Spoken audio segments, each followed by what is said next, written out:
ज़िले में लोगों को पता चले किस तरह से हमारी सरकार आगे बढ़ी है, सोशल वेलफेयर की स्कीम्स में किस तरह सरकार आगे गई है, उस सब के भी संबंध में माननीय मुख्यमंत्री जी ने मंत्रीगणों को आवश्यक दिशा निर्देश दिए हैं। जन विश्वास अभियान को लेकर भी चर्चा हुई है। जन विश्वास अभियान के पहले सप्ताह की बड़े अच्छे रिजल्ट्स आए हैं। उसमें पूरे मध्य प्रदेश के अंदर चाहे अधिकारी हो या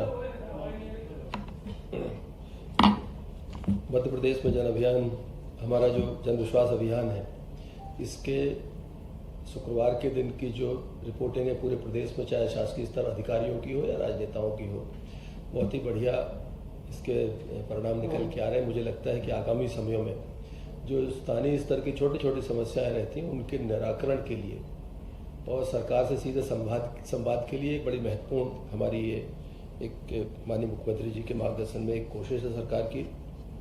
होम स्टे का भी विशेष रूप से उन्होंने उल्लेख किया है कि मध्य प्रदेश पर्यटन बोर्ड टाटा स्ट्राइक के मध्य 2 वर्ष की अवधि के लिए जो MOU निष्पादित किया गया है, इसमें होम स्टे इकोसिस्टम में लगभग 1000 हितग्राहियों को कौशल प्रशिक्षण देने की बात भी हमारी सरकार ने करी है और 1000 वो लोग जिनके अपने मकान हैं और होम स्टे के रूप में वो व्यवसाय कर सकते हैं। ये खुद के व्यवसाय के लिए एक अच्छी परियोजना है जो मध्य प्रदेश में इसको आगे बढ़ाने का काम हो रहा है। 14 तारीख में विभाजन की विभीषिका स्मृति दिवस के रूप में भी कार्यक्रम होंगे। जिला स्तर और संभाग स्तर पर शांति मार्च, मौन जुलूस आदि निकाले जाएंगे। मुझे बताते हुए बड़ी खुशी है कि माननीय मुख्यमंत्री जी ने पुलिस विभाग में जो हमारी सरकार ने किया है कि 58 संवर्गों में 27,534 पुलिस अधिकारी और कर्मचारी पदोन्नत हुए हैं। मुझे लगता है एक साथ पुलिस डिपार्टमेंट में इतने प्रमोशन से पहली बार हुए हैं और इसके कारण हमारा जो स्पेस बनेगा भर्तियों के लिए वो सबसे महत्वपूर्ण है। प्रमोशन के कारण भर्तियाँ अटकी हुई थी, प्रमोशन होने से भर्तियों का रास्ता खुलेगा। एक नवाचार और प्रदेश में हो रहा है कि हम चूँकि हमने पिछला वर्ष औद्योगिक वर्ष के रूप में मनाया है और जो चीज़ निकल के आई है कि हमारे यहाँ औद्योगिक सुरक्षा बल मध्य प्रदेश में नहीं है। तो अभी 3 सुरक्षा बलों के गठन की बात हमारे प्रदेश में हुई है और सबसे पहला जो है वो खंडवा में इसके लिए एक सुरक्षा बल गठित किया जाएगा, मध्य प्रदेश का पहला। लेकिन इसको बाद में पुलिस बटालियन बनेगी नई और उस पुलिस बटालियन के बनने से एक तो जॉब भी क्रिएट होंगे, साथ ही औद्योगिक क्षेत्रों में जो असुरक्षा का एक माहौल रहता है उससे भी एक निजात मिलेगी।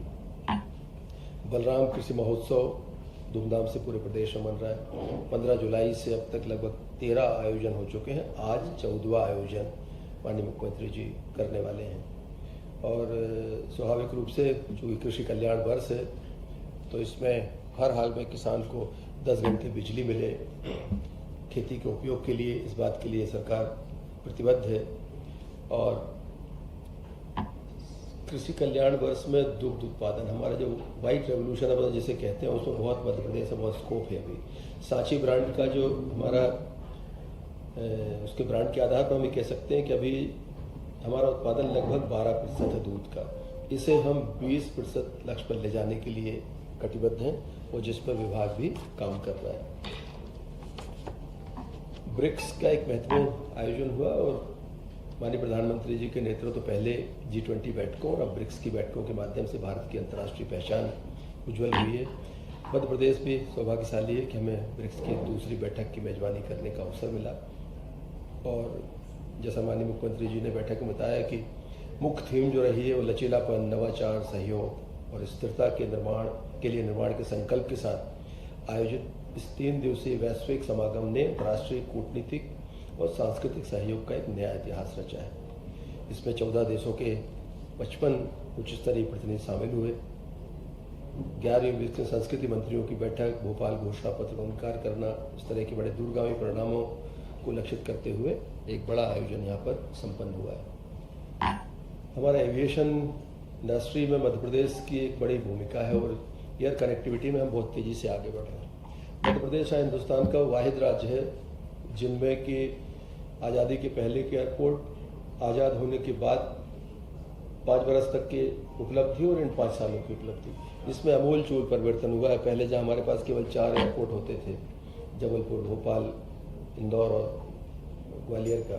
अब धीरे धीरे करके हम बढ़े हैं। रीवा हमारा नया एयरपोर्ट बना है, हमारा उसकी कनेक्टिविटी भी हमारी पहले से बढ़ी है। सतना का एयरपोर्ट बना है, दतिया का एयरपोर्ट बना है, उज्जैन और शिवपुरी में नए एयरपोर्ट बनाए जा रहे हैं।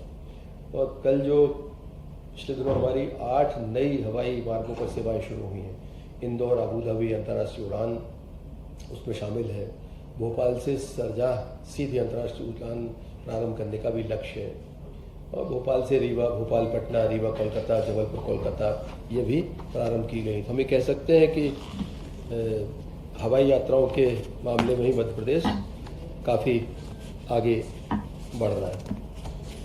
एक और चीज़ आज हमारी कैबिनेट मीटिंग में जो हुई, भोपाल को मेट्रोपॉलिटन बनाने के लिए मेट्रोपॉलिटन की तर्ज पर इसको विकसित करना है। उसमें जो सराउंडिंग्स है, आसपास के हमारे बड़े शहर हैं, उनको किस तरह से जोड़ा जाए, भोपाल से किस तरह उनको सुविधाओं में और शामिल किया जाए, तो बड़ा एक मील का पत्थर साबित होगा। एक 6 लेन यहाँ भोपाल से मेट्रोपॉलिटन बने तो विदिशा को एक भोपाल विदिशा मार्ग का उन्नयन कर रहे हैं। 2 लेन से 4 लेन करेंगे इसको, पेवर शोल्डर निर्माण किए जाएंगे। और ये लगभग पहले इसको 1467.42 करोड़ की लागत स्वीकृत की गई थी, लेकिन बाद में इसको पुनरीक्षित किया गया तो 1617.70 करोड़ की राशि इसमें जारी की गई थी। और ग्रामीण क्षेत्र में किसी भूमि के लिए जारी नवीन मल्टीप्लिकेशन फैक्टर की लागत में 140 करोड़ की और वृद्धि हुई है। तो आज हम कह सकते हैं कि लगभग 1757 करोड़ की ये इस परियोजना को स्वीकृति मिली है।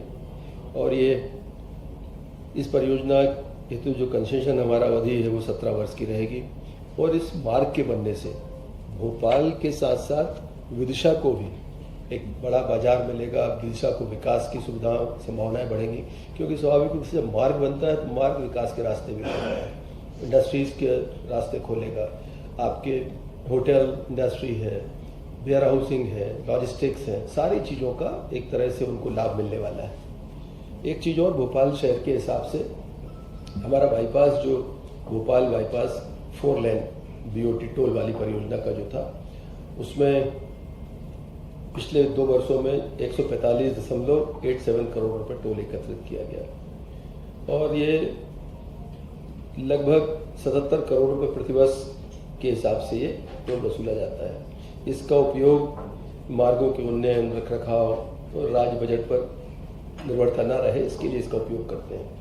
तो आज कैबिनेट ने इस टोल संग्रहण की अनुमति अभी दी है 19/7/26 से इसको 31/12/31 तक 5 वर्ष के लिए लोक निर्माण विभाग को अधिकृत किया है इसको टोल बढ़ाने के लिए। इस पैसे से मतलब हमारी जो दूसरी परियोजनाएं हैं और मार्गों के उन्नयन और नए निर्माण में भी इसका उपयोग होता है। और बाईपास भी हमारा जो भोपाल बाईपास है ये अप टू डेट रहे, मोटरेबल रहे और लोगों को बाहर से यातायात करने के लिए सुविधा युक्त रहे, इस बात की चिंता भी सरकार ने की।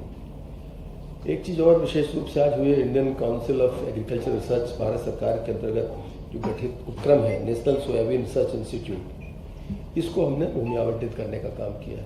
ये 2 तरह से लाभकारी होगी। एक तो हमारा पिछला वर्ष औद्योगिक वर्ष था, इस साल हम कृषि कल्याण वर्ष में मना रहे हैं। तो सोयाबीन के ऊपर रिसर्च के लिए कोई इंडस्ट्री लगेगी तो एक इंडस्ट्री से जॉब भी क्रिएट होंगे और खासकर किसानों के लिए, कि सोयाबीन उत्पादक किसान हैं उनको रिसर्च के माध्यम से फ़ायदा भी होगा। किस तरह का बीज का इस्तेमाल करें, किस तरह से वो सोयाबीन में कीड़े आदि लगते हैं उससे निराकरण कैसे होगा। तो पूरा रिसर्च यूनिट हमारी जो इछावर में, भाऊखेड़ी इछावर में लगने वाली है, उसमें लगभग 20 हेक्टेयर भूमि स्थायी पट्टे पर आवंटित करी है। और इसमें सरकार ने इसका भूभाटक का भी निर्धारित किया था पहले, लेकिन सरकार ने चूंकि कृषि कल्याण वर्ष है, एक इंडस्ट्री हमारे यहाँ आएगी, एक रिसर्च इंस्टीट्यूट आएगा, इसके लिए सरकार ने इसको भूमि निःशुल्क देने का सरकार ने फैसला किया है। एक और महत्वपूर्ण चीज़ है हमारे की जो मध्य प्रदेश में वन प्रबंधन समितियां हैं हमारी, उनको लाभांश हम हर साल देते हैं। जो वनोपज हमारा जो वहाँ पर हमारी समितियों के लोग हैं या मजदूर हैं, वो जो काम करते हैं मजदूरी तो उनको मिलती है, साथ ही हम उन्हें लाभांश देने का काम भी करते हैं। आज फौरी तौर पर एक चर्चा हुई है, भविष्य में इस पर निर्णय होगा कि सरकार ये तय करने जा रही है कि अभी जो लोग उस पर काम करते हैं लाभांश सब में बांटते हैं।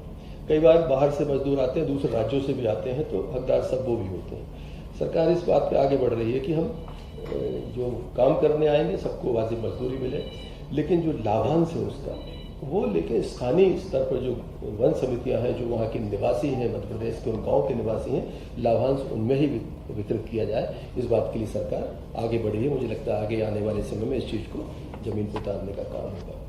एक और महत्वपूर्ण चीज़ आपको जहन में होगा कि रानी दुर्गावती की स्मृति में हम लोगों ने एक कैबिनेट जबलपुर में की थी। उस समय माननीय मुख्यमंत्री जी ने घोषणा करी थी कि रानी दुर्गावती जी के नाम से चलने वाले पुरस्कारों को और रानी अवंतीबाई वीरता पुरस्कारों को थोड़ा सा इनको और व्यापक करने की आवश्यकता है। तो आज सरकार ने फैसला किया है कैबिनेट के माध्यम से कि जो विपरीत परिस्थितियों में संघर्ष करते समाज में काम करने वाली ऐसी महिलाओं को अब हम 2 लाख रुपए रानी दुर्गावती पुरस्कार के रूप में राशि देंगे इस साल से। और रानी अवंतीबाई वीरता पुरस्कार की राशि भी जो वर्तमान में 1 लाख है उसे भी बढ़ाकर 2 लाख रुपए का करने का प्रस्ताव है, जिसका कैबिनेट ने अनुमोदन किया है। 4 लाख रुपए का वित्तीय भार आएगा। उससे महत्वपूर्ण यह है कि महिलाओं के सशक्तिकरण के लिए सरकार इसमें काफ़ी तेज़ी से बढ़ी है और महिलाओं को लगेगा कि अगर हम इस क्षेत्र में अच्छा काम करते हैं तो सरकार भी हमको प्रोत्साहित करने का काम करती है और दूसरी महिलाओं को इस तरह प्रोत्साहन भी मिलेगा और आगे इस तरह के कामों के लिए उनको प्रेरणा भी मिलेगी। तो आज की कैबिनेट में इस तरह से रखा गया था। बाकी चीज़ें मध्य प्रदेश लोक सेवा आयोग के हमारे जो एक पटल पे विषय रखने वाले हैं उनको भी किया गया है। एक दुर्भाग्यजनक घटना मध्य प्रदेश में देवास में पटाखा फैक्ट्री में एक अग्नि दुर्घटना हुई थी। उसमें भी सरकार ने तय किया है कि एकल सदस्यीय न्यायिक जांच आयोग का गठन उसमें किया है, जिससे कि आगे आने वाले समय में इस तरह की घटनाओं पर रोक लगाई जाए और इस घटना में जो भी दोषी हैं उन पर इस न्यायिक जांच के बाद जो परिणाम आएगा उसके आधार एक कार्रवाई भी करने में हम सरकार सक्षम हो सके, इस बात के लिए निर्णय किया गया था। यही तो बना है। मुझे लगता है कि एक बार जब इस तरह से एक रिटायर्ड हमारे जो है जस्टिस उसमें उसके सदस्य होंगे, एकल सदस्यीय जांच समिति बनी है, अनुसमर्थन किया है उसका।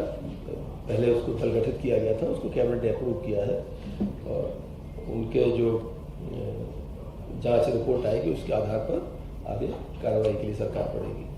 धन्यवाद।